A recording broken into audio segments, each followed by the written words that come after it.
Et si personne ne venait te sauver? Et si cette réalité était précisément ce dont tu avais besoin pour changer? Ce n'est ni une menace ni une provocation. C'est un appel brutal à la lucidité. Les stoïciens enseignaient que la paix intérieure, la force véritable et la liberté ne naissent jamais de l'aide extérieure, mais d'une responsabilité totale envers soi-même. Marc Aurèle, empereur confronté à la guerre, à la trahison et aux épidémies, n'écrivait pas pour gouverner les autres, mais pour se gouverner lui-même. Il avait compris une vérité fondamentale: l'homme ne contrôle pas les événements, mais il contrôle le regard qu'il porte sur eux, et c'est là que réside la puissance. Si ta vie te semble instable aujourd'hui, si tu ressens le poids du désordre, la cause n'est pas uniquement extérieure. Pour transformer ton existence, tu dois d'abord transformer ton esprit. Cela exige bien plus que des paroles rassurantes ou des citations inspirantes.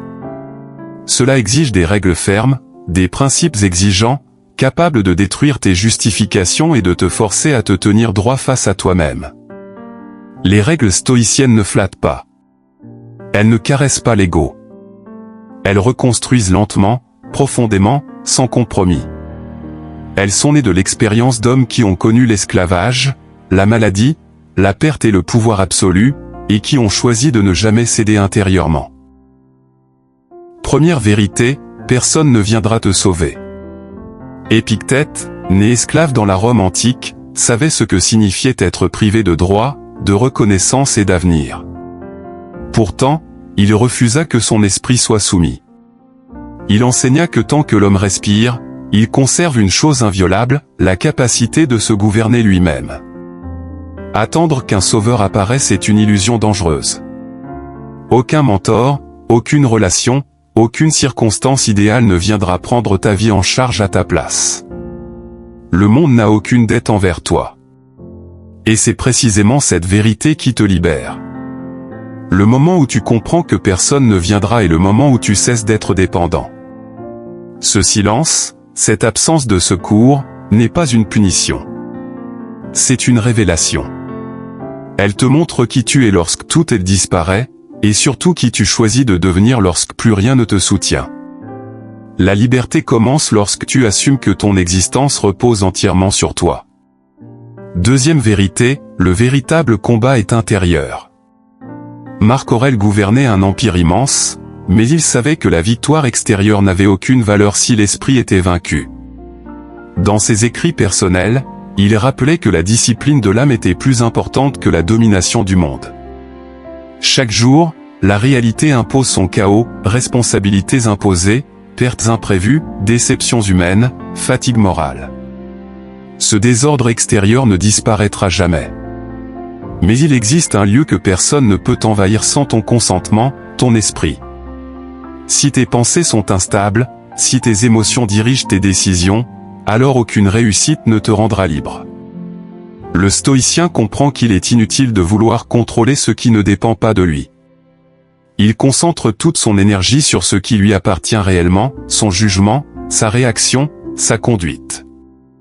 Celui qui maîtrise son monde intérieur ne peut être détruit par les tempêtes extérieures. Troisième vérité, le confort affaiblit lentement. Sénèque, malgré sa richesse et son influence, mettait en garde contre le danger du confort permanent. Il observait que l'homme souffre rarement à cause de la réalité elle-même, mais à cause de la fragilité qu'il développe face à elle. Le confort excessif rend dépendant. Il transforme le moindre effort en épreuve, la moindre difficulté en drame. Lorsqu'une vie est construite uniquement pour éviter l'inconfort, elle devient incapable de résister lorsque l'adversité survient. C'est pourquoi Sénèque s'exerçait volontairement à la privation. Non par mépris du plaisir, mais par amour de la liberté. Il voulait pouvoir dire, sans mentir, qu'il n'avait besoin de rien pour tenir debout. Celui qui apprend à supporter l'inconfort n'a plus peur de perdre ce que le monde lui donne. Quatrième vérité, les excuses sont des chaînes invisibles. Épictète enseignait que ce ne sont pas les événements qui détruisent l'homme, mais l'interprétation qu'il en fait. Chaque excuse répétée devient une justification de l'inaction. Chaque justification devient une prison. Dire que l'on ne peut pas, que l'on n'a pas eu de chance, que le contexte est injuste, revient à abandonner volontairement son pouvoir. Celui qui se définit comme victime cesse d'agir, car il attend que le monde change à sa place. Le stoïcien refuse cette posture. Il accepte la réalité telle qu'elle est, sans la nier, mais sans s'y soumettre. Il adapte son comportement, renforce sa discipline et avance malgré tout. Les limites ne vivent que tant que tu continues de les nourrir. Cinquième vérité, tu n'es pas spécial. Marc Aurèle se rappelait sans cesse que même les plus grands noms disparaissent, que même les empires s'effacent. Cette conscience de sa propre insignifiance n'était pas une source de désespoir, mais de clarté. Croire que ta souffrance est unique, que ton destin est injustement plus lourd que celui des autres, t'enferme dans l'ego et l'apitoiement. Les stoïciens rappelaient que la douleur, l'échec et la perte font partie de la condition humaine. Ne pas être spécial signifie que tes erreurs peuvent être corrigées, que tes faiblesses peuvent être travaillées, que ton avenir n'est pas figé. L'humilité est une force, pas une faiblesse. Sixième vérité, élimine ce qui t'affaiblit. Sénèque affirmait que les choses ne sont difficiles que parce que l'on n'ose pas les affronter. Ce que l'on tolère en soi finit toujours par nous dominer. Habitudes destructrices, confort excessif, complaisance, dépendance mentale ou émotionnelle doivent être identifiées et supprimées sans indulgence. Non par haine de soi, mais par respect pour ce que l'on peut devenir. Se renforcer exige parfois de renoncer à des parts de soi qui ne servent plus. Septième vérité, la paix ne se trouve pas à l'extérieur. Marc Aurèle rappelait que le refuge le plus sûr est l'âme disciplinée. Chercher la paix dans les circonstances, les relations ou la reconnaissance revient à la confier au hasard. La paix véritable est le résultat d'un travail intérieur constant. Elle naît du contrôle des réactions, de la maîtrise des pensées et du refus de laisser les événements dicter l'état intérieur. Celui qui gouverne son esprit ne dépend plus du monde pour être stable. Huitième vérité, tu es responsable de tout. La responsabilité totale est la règle la plus difficile à accepter, car elle détruit toute excuse. Elle ne signifie pas que tout est ta faute, mais que tout est sous ta responsabilité.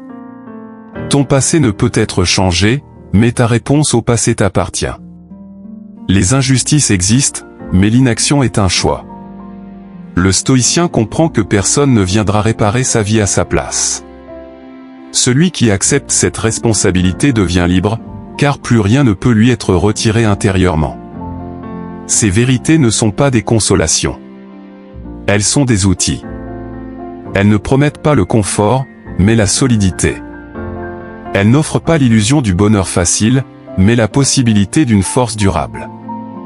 Réparer ton esprit est la seule manière durable de réparer ta vie. Et cela commence le jour où tu cesses d'attendre, d'accuser et de fuir, pour commencer à te gouverner toi-même.